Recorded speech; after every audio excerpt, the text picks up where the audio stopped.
하루도 빠짐없이 트럼프의 관세 정책을 이야기할 수밖에 없는 상황이 이어지고 있습니다. 그나마 최근에는 강경 일변도에서 조금씩 뒤로 물러서고 있다는 점이 위안거리입니다. 네, 경제 현안 오늘은 최상미 이화여대 경영학부 교수와 함께 짚어보겠습니다. 교수님 어서 오십시오. 어서 오십시오. 간밤에 나온 보도가 있었어요. 최근에 스콧 베선트 재무부 장관이 트럼프 진영에서 어떤 실세로 다시 떠올랐다라는 보도도 있었는데 이쪽을 인용해서 미국이 무역 협상에서 우리나라를 우선 추진할 국가로 언급을 했다라는 이야기가 있네요. 어떤 내용입니까? 미국 도널드 트럼프 행정부의 무역 협상을 이끄는 이제 예. 스콧 베선트 재무부 장관이 한국을 비롯해서 영국, 호주, 인도 그다음에 일본까지 협상을 우선시하고 있다라고 밝혔거든요. 예. 그래서 보도에 따르면 이제 베선트 장관이 자신의 측근들에게 자신의 최우선 목표 안에 이들 5개국이 포함이 됐다라고 밝혔다고 합니다. 이제 월스트리트 저널 측에 따르면은 베선트 장관이 도널드 트럼프 대통령의 핵심 무역 자문이 된 다음에 미국의 무역 협상을 이끌게 된 이후에 상호 관세를 부여받은 국가들과 대화하기 위해 신속하게 움직였다고 했는데요. 지난 9일 이제 미국 은행 연합회 행사에서 자기가 무역 협상을 이끌 것이라고 밝힌 다음에 같은 날 트럼프 대통령의 상호 관세 유예 결정 직후에 백악관 에서 기자들에게 그 내용을 설명했다 이렇게 하고 있습니다. 네. 이 트럼프 관세 정책이 워낙 오락가락이어서 하나하나 좀 짚어봐야 될 게 있을 것 같습니다. 오늘은 자동차 부품 관련 이야기를 했더라고요. 네. 도널드 트럼프 대통령이 4월 14일, 이제 현지 시간입니다. 엘살바도르 대통령하고 회담을 했는데 그 자리에서 이제 자동차 기업들을 도울 방법을 모색하고 있다라고 이렇게 밝혔는데요. 이게 다시 말하면 자동차 부품에 대한 관세 면제를 검토하고 있다라는 입장입니다. 이제 이는 지난 2일부터 이제 이미 25%에 그렇죠. 달하는 수입 자동차 관세를 이제 부과했잖아요. 네. 여기에 의한 추가 조치로 다음 달 3일부터 적용 예정이 되었던 자동차 부품에 대한 고율 관세 역시 면제될 수 있다라는 가능성을 시사한 것으로 이제 해석이 되는데요.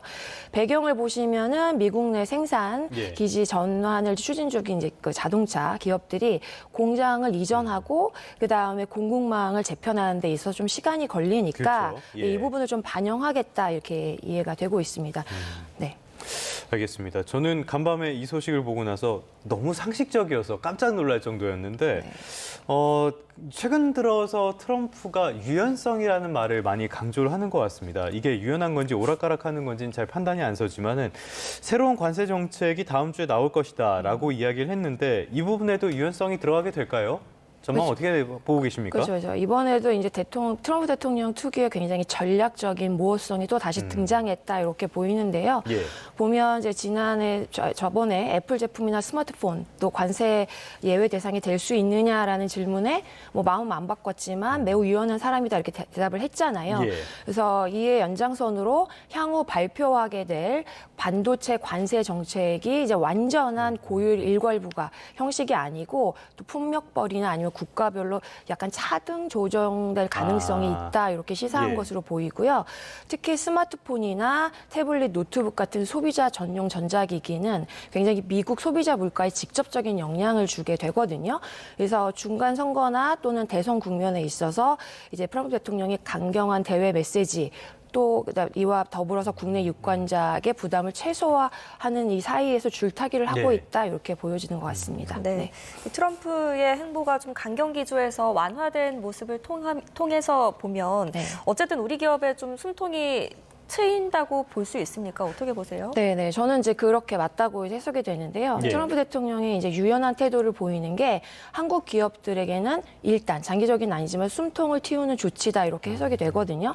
특히 보시면 삼성전자나 LG 같은 경우는 미국 시장 의존도가 굉장히 높은 기업들입니다. 이제 전자부품하고 반도체 부품 주력 생산하고 있고요. 근데 이 부분에 대해서 관세에 대한 예외 가능성이 열려 있다는 점에서는 단기적인 불확 불확실성이 좀 일부 해소된 상황이다 이렇게 이해가 되고요. 자동차 부품 같은 경우에도 현대랑 기아차 같은 경우는 이제 멕시코, 캐나다 공장을 통해서 핵심 부품을 미국으로 공급하는 이런 네. 구조였거든요. 만약에 이제 엔진이나 변속기, 파워트레인 같은 이런 핵심 부품까지 만약에 25% 일괄 관세가 부과된다면은 미국 내 완성차 조립 단가가 크게 오르게 되잖아요. 이런 점에서 트럼프가 시간이 더 필요하다라는 이런 면제를 네. 시사한 거는 우리 기업 입장에서는 공급망 안정성, 그다음에 비용하고 제조정 부담을 덜 수 있는 긍정적인 시그널이다 이렇게 이해가 됩니다. 네. 국내 기업들에도 어느 정도 숨통은 트이게 됐고 많은 미국 내 기업들도 한숨을 돌리게 된 것 같습니다. 그러다 보니까 뉴욕 증시도 어느 정도는 상승하는 모습을 보여주긴 했는데 뉴욕 증시는 이렇게 오르긴 했어요. 하지만 힘있게 오르지 못한 배경을 보면은 역시 중국이 아닐까 싶어요. 지금 보면 중국이 강하게 맞서고 있는데 시진핑 주석이 베트남 방문해서 경제 협력 강화도 추진하고 있거든요. 네네. 트럼프 대통령이 많이 불편할 것 같습니다. 네네. 이제 트럼프 시진핑 주석을 보면은 이제 최근에 베트남을 방문했어요. 예. 거기서 이제 무역 전쟁과 관세 전쟁에는 승자가 없다. 라고 얘기를 했어요. 그다음에 보호주의 무역을 계속 추진하는 것에도 출구가 없다라고 발언을 했는데 여기에 대해서 이제 이게 보면 미국이 고율 관세를 이제 이러한 정책에 대해서 우회적으로 비판했다 이렇게 해석이 되거든요. 그래서 트럼프 대통령 이러한 중국의 행보에 대해서는 굉장히 불편한 기색을 이제 내비쳤고요. 이제 이러한 배경을 보면은 베트남을 포함한 동남아시아 국가들이 중국과의 협력을 강화하려는 움직임에 대해서 트럼프 대통령이 우려를 표명하고 있다 이렇게 이제 이해가 되죠. 네, 미중 간의 기싸움이 계속해서 진행 중인데 중국이 가지고 있는 반격 카드 중에 뭐 여러 가지들이 있겠지만 환율도 있을 것이고요, 히토류도 있을 것이고 이런 것들이 좀 뇌관이 될 수 있을 거라고 보세요? 그렇죠. 지금 이제 중국이 최근에 보면 이제 사마륨, 뭐 가돌리움, 테리움, 프로슘, 루테륨, 스칸디움, 리튬 뭐 이렇게 많네요. 어렵죠. 이제 실종의 중히토류하고 히토류 자석류에 대해서 수출을 통제하기 시작했습니다. 이제 이러한 조치를 보면은 미국의 고율 관세에 대한 보복이다 이렇게 해석이 되고요. 미국의 이제 첨단 산업하고 방위 산업에 심각한 영향을 줄 수 있다라고 이렇게 보도가 되고 있습니다. 그래서 미국 백악관의 그 대응을 보면 굉장히 우려스럽다라고 이제 표시를 하고 있고 모든 옵션을 검토 중이다라고 밝혔거든요. 특히 이제 케빈 해시 백악관 국회경제위원회 위원장이 히토류 제한 조치는 매우 신중하게 검토되고 있다라고 이제 언급을 한 거로 봐서는 이게 이제 히토류 자체가 전기차, 드론, 로봇, 미사일 등 첨단 핵심의 제품의 핵심 원료잖아요. 미국 방산에도 영향을 미칠 것이고요. 이게 중국이 전 세계 공급량의 90% 이상을 차지하고 있습니다. 그래서 미국은 현재 히토류 대부분을 중국에 의존하고 있는 상황이거든요. 재고도 매우 부족한 상황입니다. 그래서 이러한 상황에서 중국이 수출 통제를 하고 있다면 미국의 첨단 산업에 아주 직접적인 타격을 줄 수 있기 때문에 미중 간 무역 갈등이 자원 무기화 단계로 확산될 가능성이 있다 이렇게 보고 있습니다. 이거는 약간만 배경 설명을 드리자면요. 이름과 다르게 히토류는 지표상에서 아주 희귀하지는 않은데 이거를 채취할 때 환경 오염 같은 문제들이 많이 발생을 합니다. 이런 문제가 있어서 선진국들은 손을 못 대고 중국이 사실상 시장을 독점하고 있는 상황, 자원의 무기화를 하기 좋은 상황이라고 보시면 되겠습니다. 우리의 대응도 굉장히 중요한 상황인데요. 통상 대응이 마지막 소명이라고 하는 한덕수 권한대행. 관세 협상 곧 시작할 것 같은데 어떤 부분에 집중하는 게 좋다고 보십니까? 우선은 도널드 트럼프 대통령이 우리나라에 대해서 계속 강조한 게 있어요. 무역 불균형이 심하다. 그다음에 미국 내 투자 고용하고 그다음에 투자 및 고용을 확대해야 된다 이런 것들. 그래서 무역 불균형 해소를 어떻게 할 수 있는지 로드맵을 적극적으로 제시하는 게 필요하고요. 여기에서 수입을 미국으로부터 확대하는 거, 그다음에 투자를 어떻게 할 건지를 보여주는 구체적인 로드맵을 제시를 하고요. 그다음에 직접적으로 언급했던 비관세 장벽을 어떻게 개선할 건지 이 부분에 대해서 그러니까 규제 완화, 시장 접근성 향상을 위한 조치를 소개하는 게 필요할 것 같아요. 그다음에 이제 FTA가 우리가 이제 미국하고 이제 체결이 되어 있는데 이게 이제 협상 카드로 실질적으로 주요 협상 카드로 활용될 수 있고요. 이제 상호 협력의 중요성을 이제 강조를 해야 되고 말씀드렸듯이 미국 내 투자 및 고용 확대를 어떻게 할 건지 구체적인 계획을 제시할 게 필요하고 이제 마지막으로는 에너지 협력, 특히 예. 이제 트럼프 대통령이 강조하고 있는 게 알래스카의 LNG 그렇죠. 개발 사업이거든요. 네. 그래서 이런 중요한 에너지 분야에서 어떻게 상호 협력해서 상호 이익을 도모할 수 있을지에 대해서 강조하는 부분이 좀 필요할 수 있다 이렇게 보고 있습니다. 네. 조금 전에 말씀을 하셨지만 알래스카 LNG 개발 사업 관련 회의가 이제 한미 간에 하루 이틀 안에 진행될 것이다 이런 이야기들이 나오고 있습니다. 네. 이 자리에서 구체적으로 또 어떤 것들을 공략하고 주고받을 수 있을까요?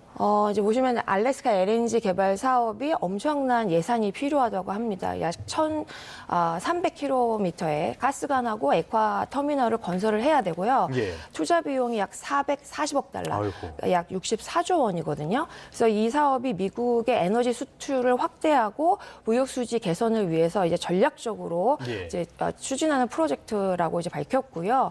여기서 트럼프 행정부가 한국하고 미국이 적극적으로 참여했으면 좋겠다라고 요구를 하고 있습니다. 여기서 이제 만약에 한국이 이 사업에 참여하게 된다면은 다양한 이점이 있을 텐데요. 네. 이제 첫 번째는 관세 협정에 있어서 이제 지렛대로 좀 활용을 할 수 있고요. 지금 우리나라가 대부분의 LNG를 중동이나 미국, 멕시코만에서 수입을 하고 있는데 이제 알래스카에서 수입을 하게 되면 한 8일 정도로 시간이 단축된다고 합니다. 그래서 수입이 이제 보다 효율적으로 바뀔 수 있으니까 에너지 수입선을 다변화하고 에너지 안보를 좀 강화하는 측면에서 도움이 될 것 예. 같고요.